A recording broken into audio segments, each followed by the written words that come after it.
The Negro Leagues had its fair share of dominant pitchers, the likes of Satchel Paige, Leon Day, Bullet Rogan, Hilton Smith. The list goes on and on and on, even though the Negro Leagues doesn't get nearly enough credit for the great pitching that was part of this league.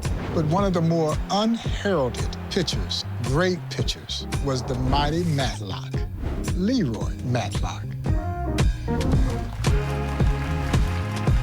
Born in Moberly, Missouri, would go on to become one of the Negro League's top left-handed hurlers with great stuff who just relished in playing the game.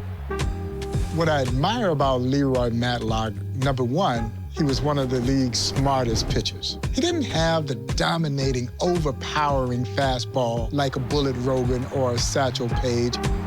He relied on pinpoint control and change of speed to keep hitters off balance. And the crafty left-hander was able to get guys out, and he did it for a long time with guts, control, and guile.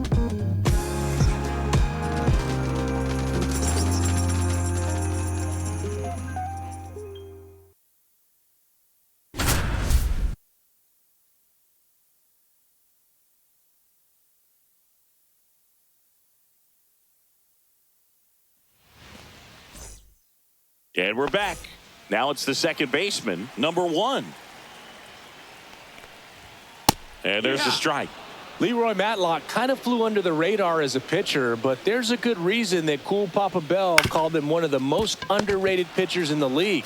He could dominate any lineup on any given day, and he used every inch of his natural ability.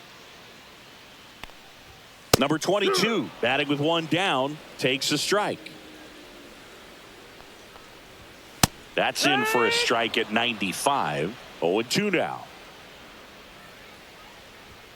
Just missed. Reading up on Matlock, he comes across as a guy who is the opposite of Satchel Paige.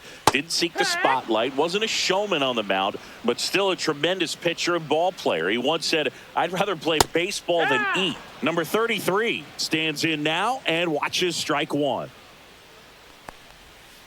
Comes up empty. No balls, 2 strikes. And they'll do it again. It's always interesting to see how Negro League stars performed against teams of white players.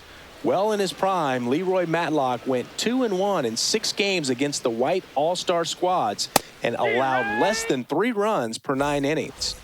Quite a matchup here as Turkey Stearns digs in for Detroit against Matlock. Check swing, went around. And that's strike one.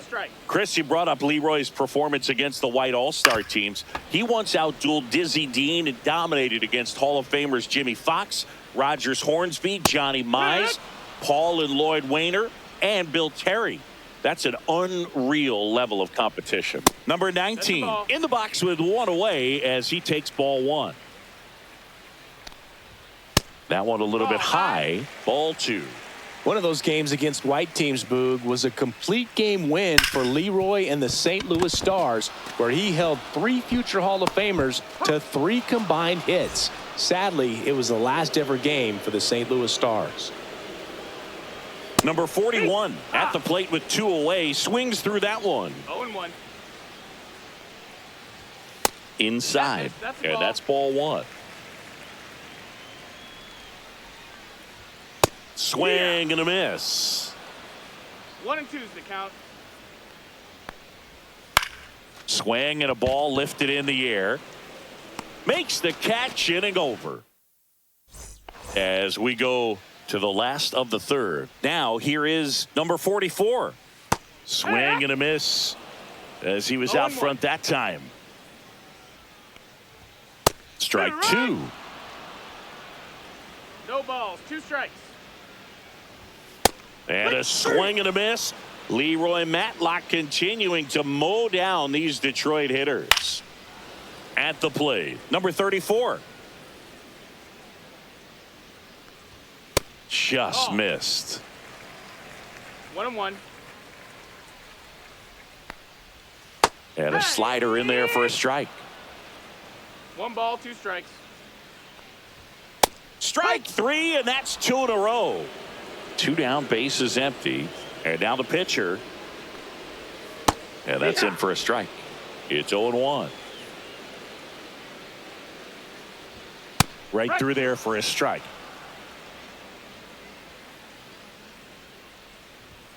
Fans another, and that's 3 straight strikeouts.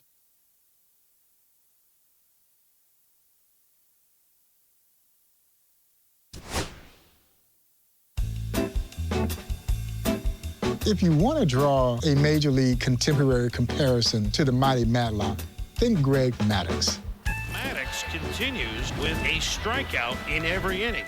That same kind of surgical, pinpoint control without the overpowering fastball. Matlock played with me, and he could throw that ball any place he wanted.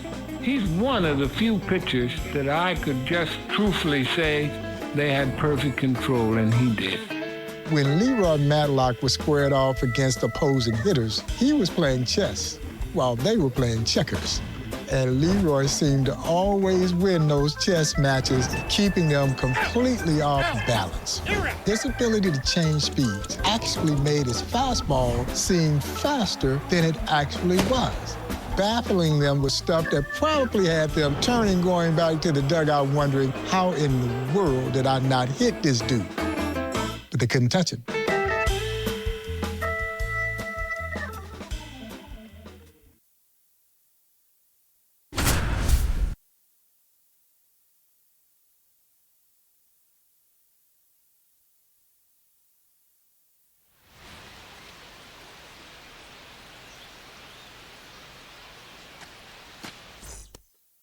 Now it's the right fielder, number 54.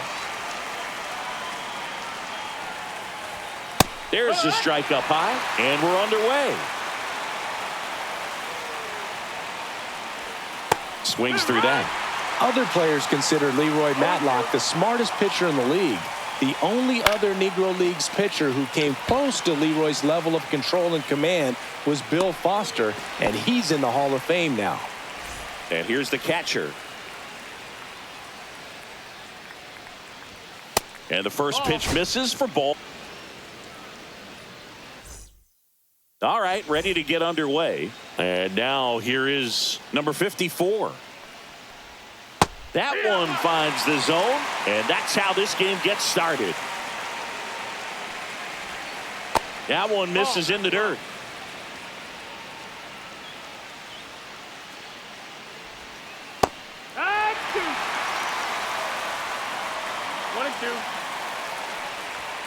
And a swing and a miss. And there's one down. Now the number 2 hitter. There's a strike. 0-1. High fly ball out towards left center.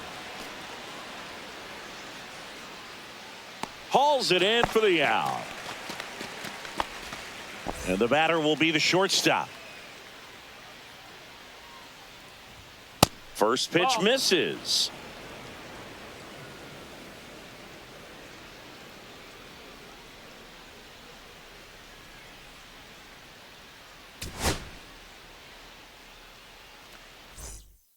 Ready to go now. Digging in is the switch inning outfielder, number 54. Edge of the zone for a strike, and we are underway.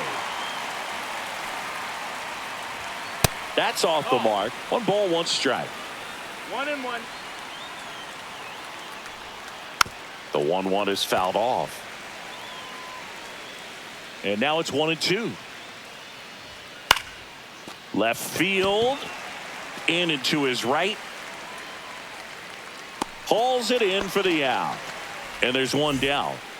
Here's the catcher. And a first pitch fastball is in for a strike. Swing and a miss. 0-2. And that one is lifted in the air. Gets under it. Snags it for the second out. 2 outs, base is empty. Now it's the shortstop.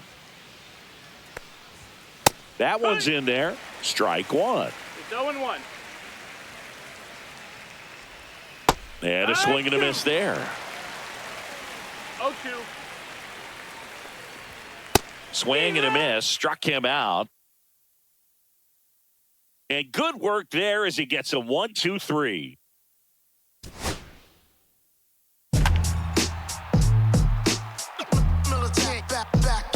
Ironically, that 35 Pittsburgh Crawfords team, widely regarded as one of the greatest of all time, had the legendary Satchel Paige as a member of the team, but Satchel left early on in a contract dispute, and that made Leroy Matlock the ace of that pitching staff, and he dazzled.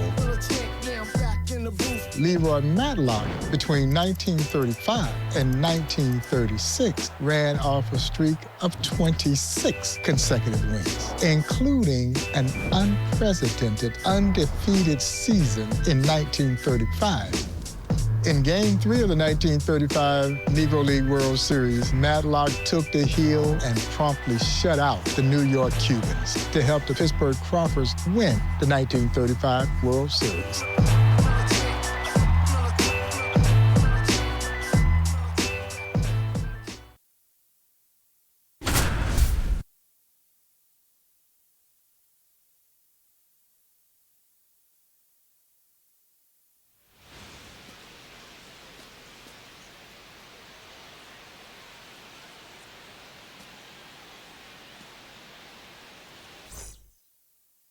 We go to the 8th. Here's the second baseman, number 45.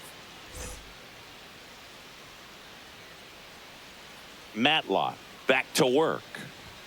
That 1935 season of Leroy Matlock's is unbelievable. His ERA for that year was more than 3 times as good as the league average. That's even better than what Pedro Martinez did in 2000. Incredible. Left-hand hitter waits. And that one is in for a strike at 95. And the count is 1-2. Got him. Strikeout number 8. And now the catcher comes up to hit. And a strike on the outside edge. A couple years later, Matlock was called the Black Carl Hubble in some promotional material. Hubble won 24 straight in 1937 for the New York Giants, or 2 fewer than Leroy did across 1935 and 1936. That is truly amazing. Number 23 in the box with 2 gone, and takes a look at a called strike. Just missed. Here's how dominant Leroy was in 1935 after Satchel Paige ditched the Crawfords. The Pittsburgh Courier said he was so good he made fans forget Satchel and his fastball. Anyone who could overshadow Satchel Paige was really special. Stearns now at the plate as he swings through strike 1. Comes up empty. That's strike 2.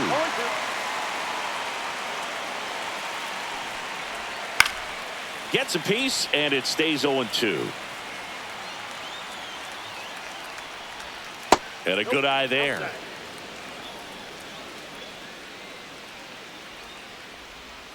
Fights it off. He'll see another.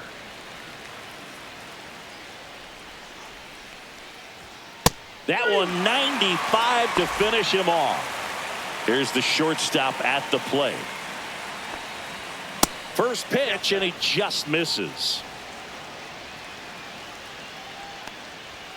Right through there for a strike.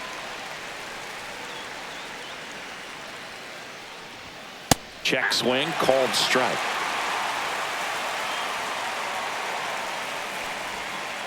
Swing and a miss, struck him out. And they're down to their last out. Swing and a foul straight back.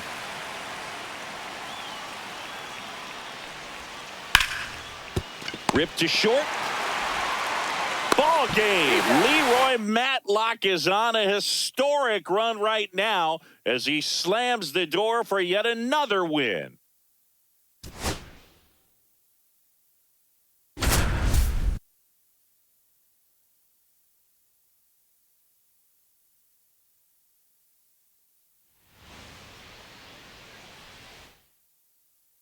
Welcome back to Greenleaf Field. Now, number 25. And immediately pumps in a strike to the left-handed hitter. And that one wrapped foul. On its way to the corner. And that's a foul ball. And down on strikes. So just 2 outs left to get for Matlock to keep this winning streak alive. Number 74 now in the box. Comes up empty with a swing there. And he's down 0-2 as he swings through it. No ball, 2 strikes. Swings and misses. And Matlock now just 1 out away. Dixon, the batter now as he swings and misses for strike 1. 0-1.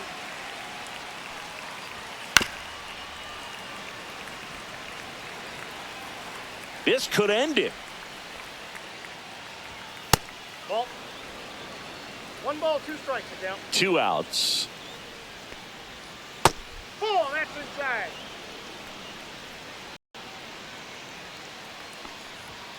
Ball game. A strikeout finishes off the latest win in Leroy Matlock's historic streak.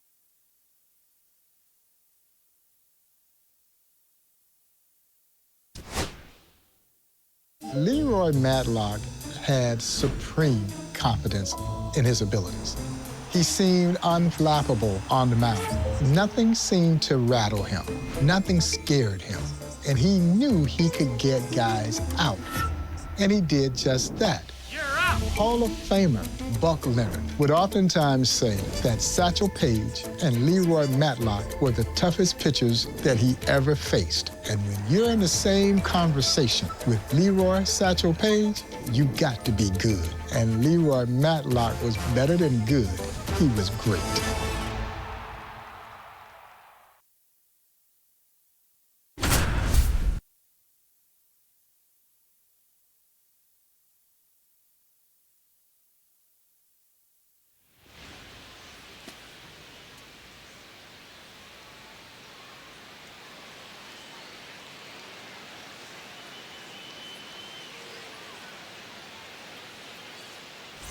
Back now at Forbes Field. Now the left fielder, number 50. That one finds the zone. That's strike 1. Leroy Matlock had an incredible reputation among his teammates and opponents. He showed up on a lot of all-time Negro League rosters, including one from Oscar Charleston, who was himself one of the greatest players ever. Cuts and misses. It's a strikeout. And here's the catcher. Swings through the fastball up in the zone. After the career he had in Pittsburgh, it's nice to know that Leroy's legacy lives on there. He's part of an exhibit at PNC Park that honors the Pittsburgh Crawfords and Homestead Grays. Strike 3, and that's 2 in a row.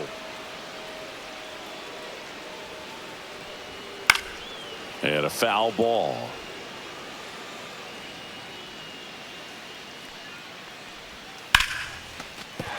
And a base hit.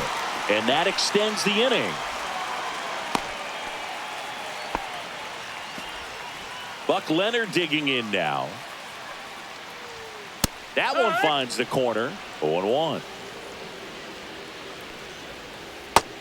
1-1. Nope. Ball. 2 balls, 1 strike. 2-2. Swing and a miss. Struck him out. Nice job by Matlock to get the better of Buck here. Number 44 swings through it for strike 1. No balls, 1 strike. That's a strike. 0-2. Swings through it, and that's a strikeout. And now the right fielder. That one in there across the letters. That's in there.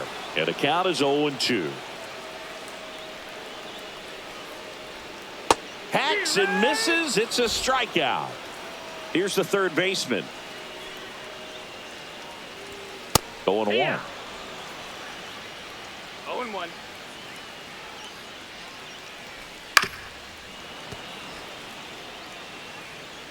Looking to get the tying run on base.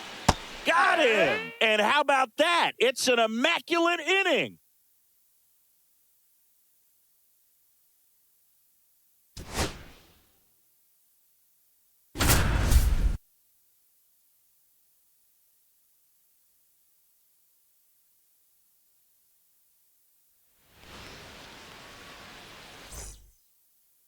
And the batter will be the shortstop.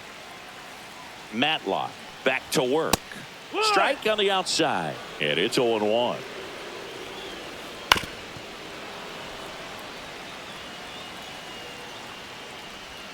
Swing and a miss.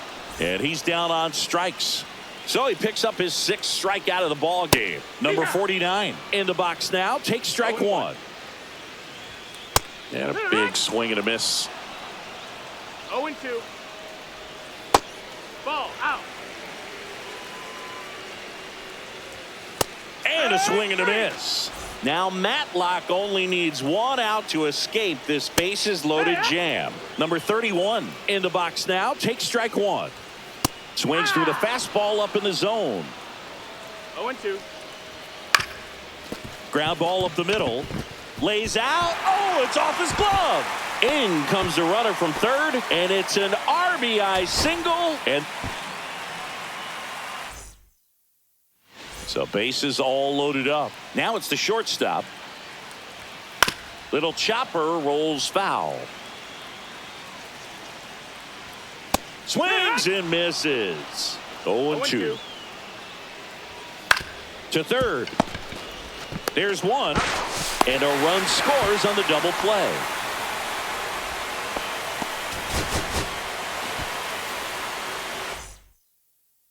Bases loaded, nobody out. Here's the shortstop at the plate. Swings through that one for strike 1. No balls, 1 strike. Got the bat going too soon. It's strike 2. 0-2. Breaking ball inside. Now 1-2. Lifted in the air out to left. Makes the grab, 1 down. Safe at the plate, and the go-ahead run scores thanks to the misplay. And it's 1-0.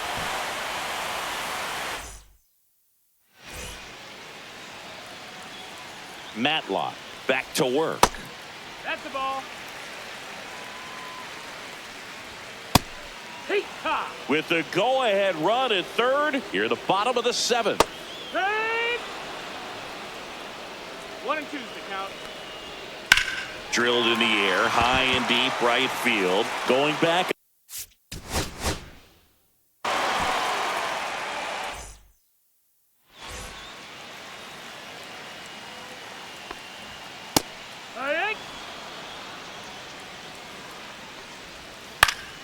Swing and a foul back, and that's out of play. Swing and a miss, struck him out. Here's the left fielder. A little bit high. Ball 1. Fastball for a strike.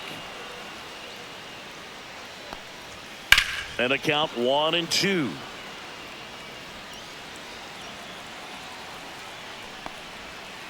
Swing and a miss, and he struck him out. Now Matlock only needs 1 out to escape this bases loaded jam. Number 31 in the box now. Takes strike 1. Swing and a miss. And it's 0-2. Keeps the at bat going with a foul ball.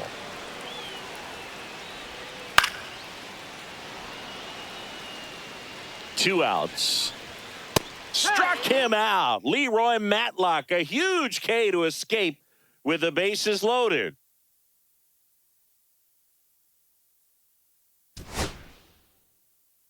Beat up the block and the gun, I press a little button, I open the wings. Ain't no advance in the deal, I just signed. I don't need to labor controlling my strings. An undefeated pitching season is virtually unheard of. The competition is always too stiff. The arduous challenges of moving around the country, the highways and byways, made it difficult not only for pitchers, but for all the players. It makes me wonder if they could have only focused on just their craft. Not having to worry about where they could get something to eat. Not having to worry about if they would find a place that would allow them to sleep. Just how great would they have been? You couldn't eat in a restaurant, you couldn't travel on a train. Everything is segregated, the hotels, the theaters, the buses. Couldn't even get a white cab. You understand? I marvel at what Leroy Matlock accomplished with an undefeated 1935 season and a string of consecutive wins that totaled 26. The great Pittsburgh Courier, one of the great African-American weekly papers of that era, coined, rightfully so, Leroy Matlock as the Mighty Matlock. And it would be that same Pittsburgh Courier that would rank Leroy Matlock as one of the top pitchers in Negro Leagues baseball history, even above the great Leroy Satchel Paige. There's still hope that Leroy Matlock will one day gain his rightful place in the National Baseball Hall of Fame. Fetty the rest of digits. I found a way to go get it. But Fetty the rest of digits. I found a way to go get it.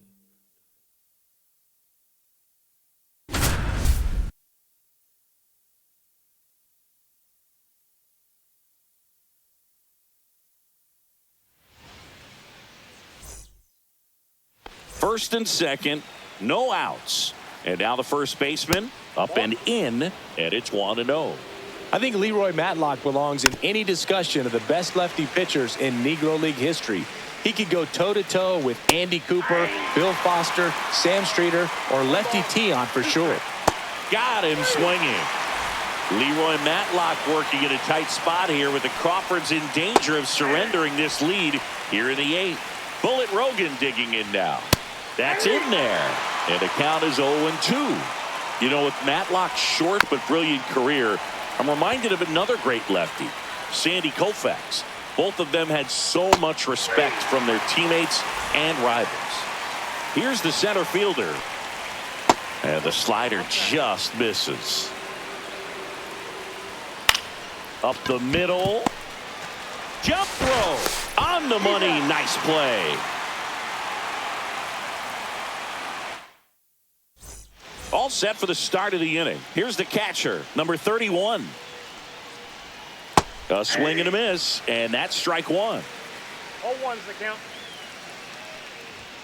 Next offering is down low. Swings through that one for strike two. 1 ball, 2 strikes. Swing and a miss. Had him out front for the strikeout.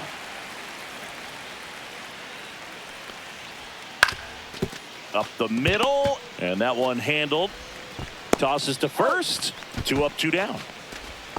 So they're down to their final out. Number 45, the next to hit. Sends it to center, and that's going to do it. Ball game. Leroy Matlock and the Pittsburgh Crawfords hold on for the win.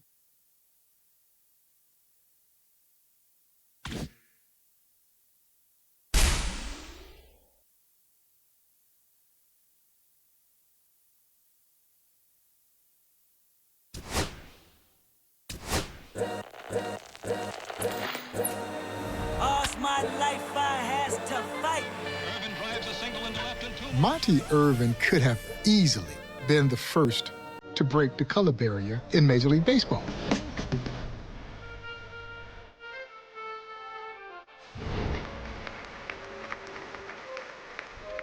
Monte Irvin was a 5-tool superstar for the Newark Eagles with movie star good looks. The real reason that Monte Irvin wasn't first to break the color barrier was because of Newark Eagles owner Effa Manley, who essentially blocked a contract move that Branch Rickey had made with Monte Irvin shortly after he got back from the war. Now, to say that Mrs. Manley couldn't stand Branch Rickey might be an understatement.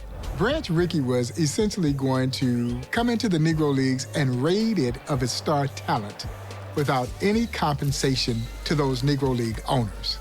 And Effa Manley wasn't having it, so she threatened to litigate.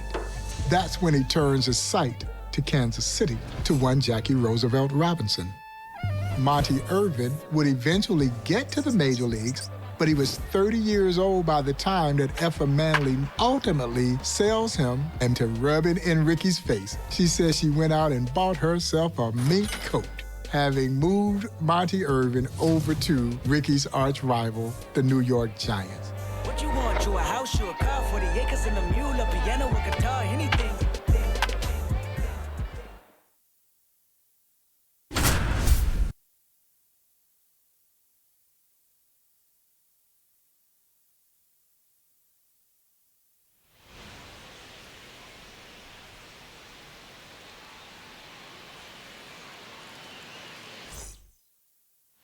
Here's the dangerous Monte Irvin to the plate to face Andy Cooper. Great matchup.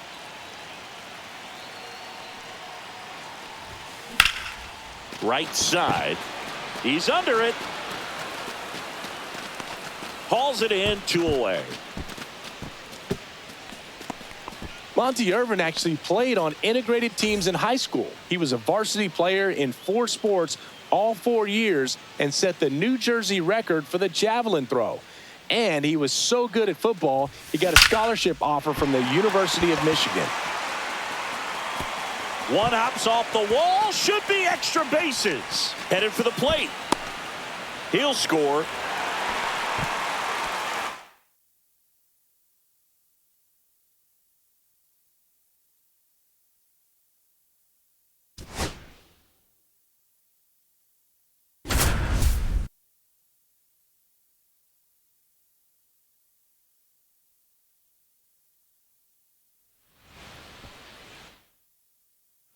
Early scoring opportunity for the Newark Eagles here as Monte Irvin digs in for the first time today. Up the middle, and that chance handled. To first, now 2 away as they get a run across.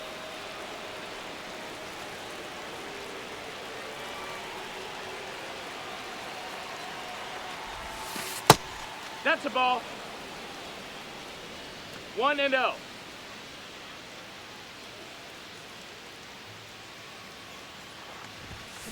On the ground left side, 6, 4, 3, and they turn the double play. So 2 down. Monte Irvin steps to the dish now. That's to third. Jump throw across his body. In time. Got him.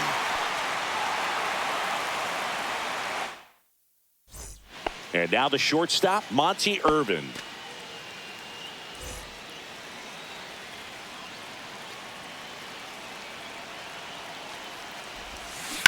Ground ball left side. He gets there with the slide. Fires to first, and that's a great play for the out.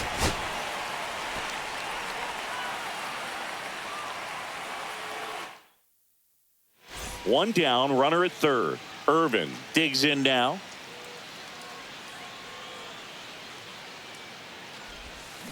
On the ground to the left. Fires across the diamond, but the go-ahead run comes in to score.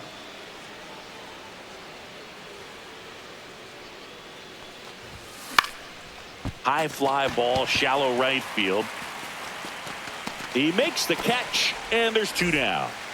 Runner on at first with 1 gone, and next will be the cleanup hitter, Monte Irvin. That one down the line.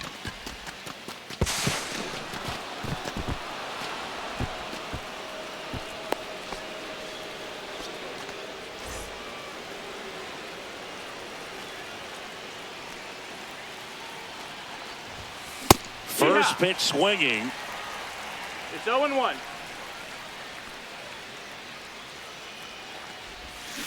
And fouled off.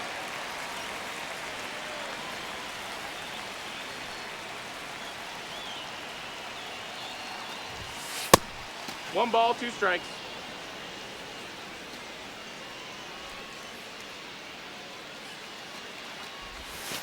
The shortstop takes the ball.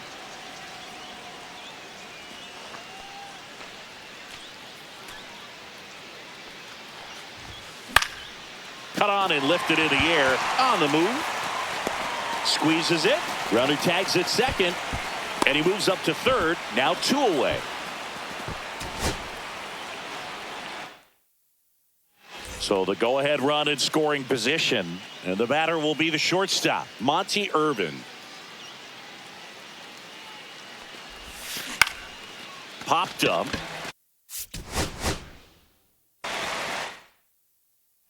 Early scoring opportunity for the Newark Eagles here as Mighty Irvin digs in for the first time today. High fly ball lifted in the air right field. He's got it. Runner tags for home. And they strike first as they take a 1-0 lead.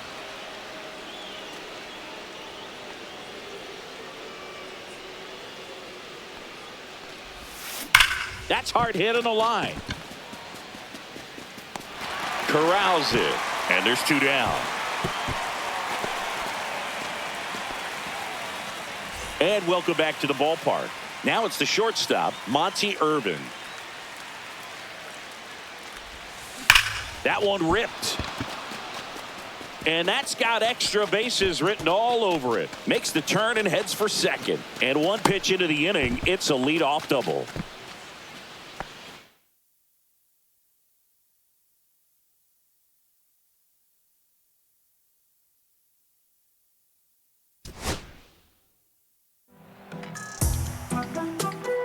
There was nothing that Monte Irvin could not do on the baseball field.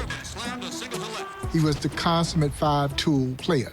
Hit for power, hit for average, could field, could run, could throw. He had everything you needed to be a superstar.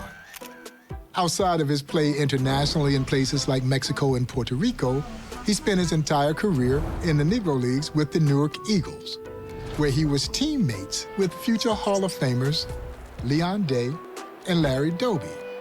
And of course, the 3 dynamic Negro League stars would win the 1946 Negro League World Series, beating my Kansas City Monarchs and Buck O'Neil. And I don't think old Buck ever forgave Monte for doing that.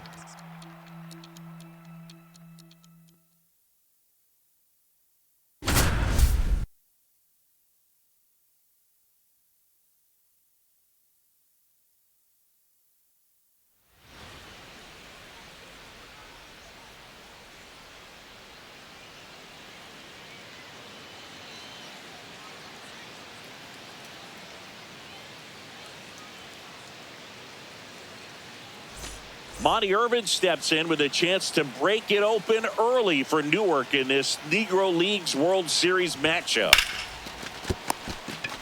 To Thompson, that's 1. They complete the double play, but the run scores. It's 1-0. Monte Irvin's 1946 season for Newark should be considered one of the all-time great seasons. He led the league with a .369 batting average, finished second in RBIs, and pushed the Eagles to the title by hitting .462 against Hilton Smith, Satchel Paige, and the Kansas City Monarchs. Out of here.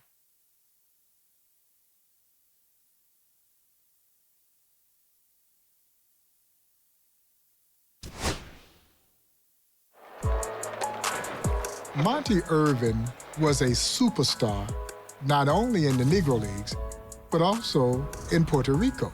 And it was there in Puerto Rico where a young Roberto Clemente idolized Monte Irvin. Roberto Clemente Jr. told me that Monte Irvin gave his dad his first real baseball glove. And that as a kid in Puerto Rico, Roberto Clemente would carry Monte Irvin's uniform to the ballpark. You see, if you carried the player's uniform, they would let you in the game for free. When Roberto Clemente dies tragically in the plane accident taking supplies to Nicaragua after the horrific earthquake, the National Baseball Hall of Fame waived the 5-year rule for induction consideration. And who does Roberto Clemente go in the Hall of Fame with? You guessed it, Monte Irvin. for fielding, for throwing, for hitting with power, for hitting for high average, to one of the greatest that ever did it, Roberto Clemente. I met Roberto many years back in Puerto Rico, and we became real close friends. And what a magnificent performance from Pittsburgh right fielder, the great Roberto Clemente. And what that tells me is this. Roberto Clemente was a hero to so many. But it also tells me that every hero has a hero. And for young Roberto Clemente, his hero was the great Monte Irvin.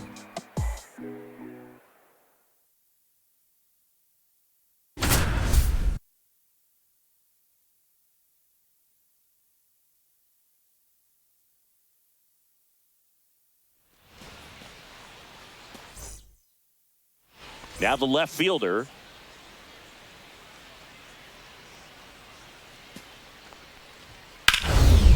Now a screamer into the outfield.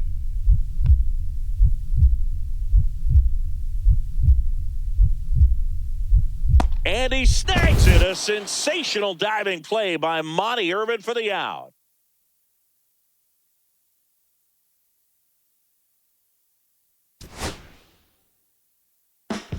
Monte Irvin was 30 years old by the time he gets to the major leagues. So he was a shell of himself. Now remember, this is comparing Monte Irvin to Monte Irvin.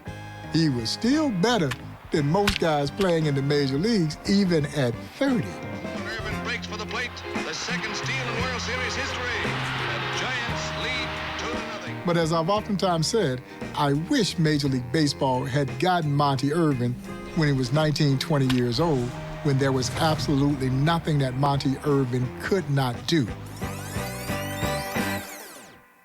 In 1951, Monte Irvin would become the first African-American to lead the National League in RBIs. In 1952, he followed up with his only All-Star Game appearance. It just makes you wonder, what if? What if the doors had opened a little sooner, where we truly could have seen the greatness of Monte Irvin? If I had to do it all over again? Yeah. Well, first of all, I would have loved to have come up sooner. I never saw anybody could beat me playing baseball when I was, say, 18, 19 years old.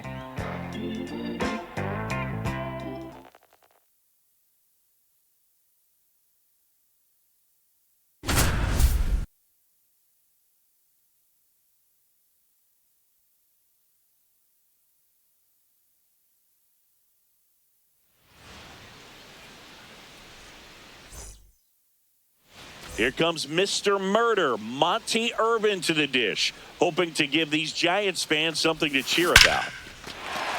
Hit hard, base hit. So they get a man aboard with a one-out single.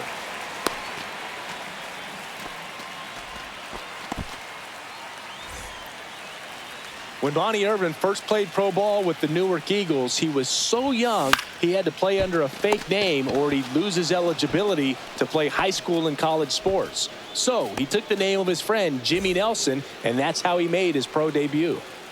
So runner at second, 2 down. And the batter now, Monte Irvin on the ground. And that one handled on to first. And Irvin is set down for the out. That ends the inning. And we're back. Now the third baseman, Monte Irvin. Swing and a miss at 99 miles an hour. 0-1.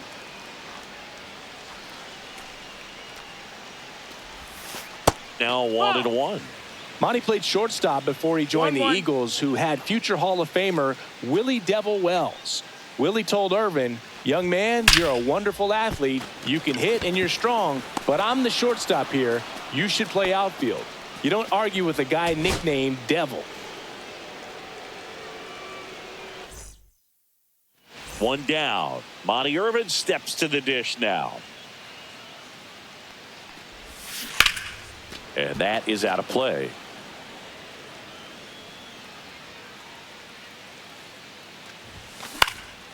Swing and a high fly ball down the right field line.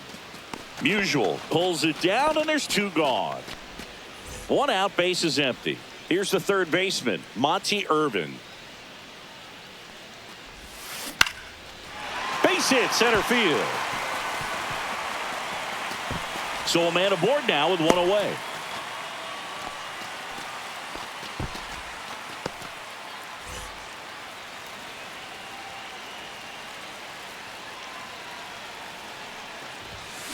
Line drive, base hit, one run is in. The tying run is in to score, and we are starting over. And this game is tied in the 7th. Now the tag at second, and he's out, trying for 2.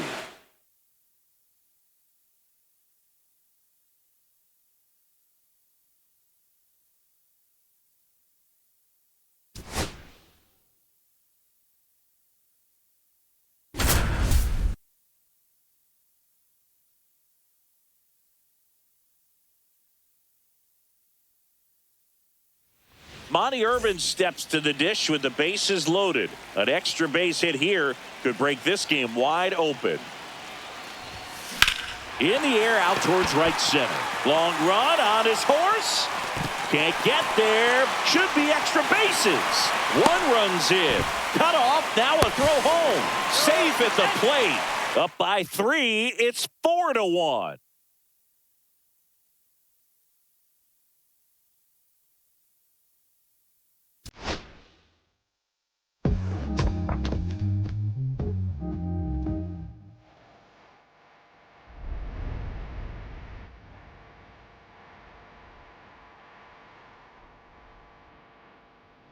When I say the name Monte Irvin, it automatically elicits a smile from me, and it warms my heart because I got to know him extraordinarily well before he passed away.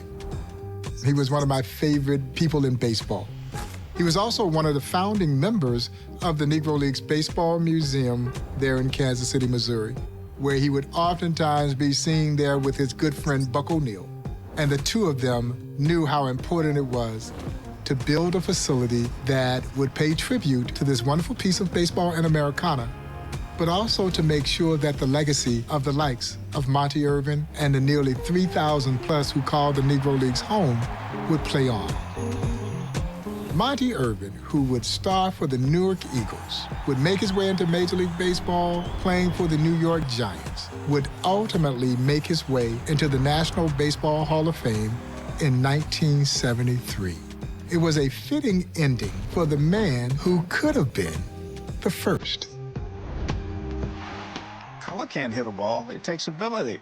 And I'm so happy that they broke that barrier down.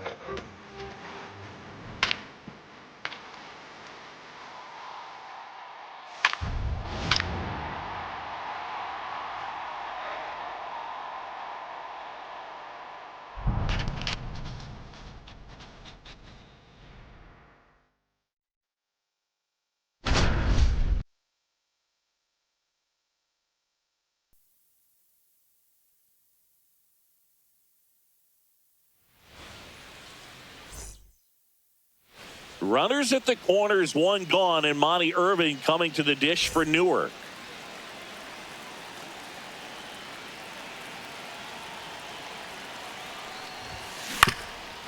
On the ground to short, could be 2.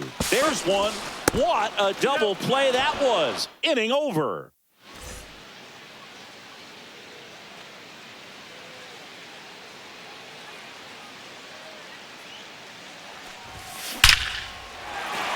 Swing and a base hit. And they have their first base runner since the first inning. Monte Irvin steps to the dish now.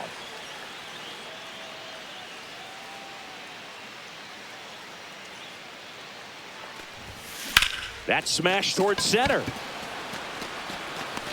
No trouble here. Puts it away for the out. Out number 2. That 1951 season of Monte Irvin's for the New York Giants was incredible. Led the league in RBIs, walked twice as often as he whiffed, and perhaps most important, he mentored Willie Mays in his first year in the National League. Lead runner to second, so 2 on and nobody out.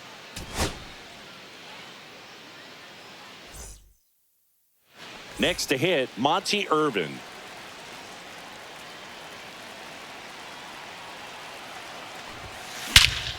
That one is absolutely belted. Carrying well. Drops into the glove. Runner tags from third. Run scores easily, and it's 1-0. 2 outs. Runner on first. Monte Irvin will hit next. Swing and a high fly ball out towards right field. Makes the catch, and that's the 3rd out.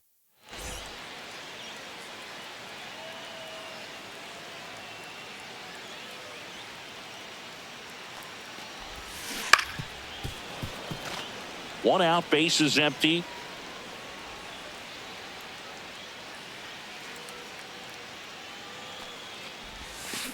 And a foul ball.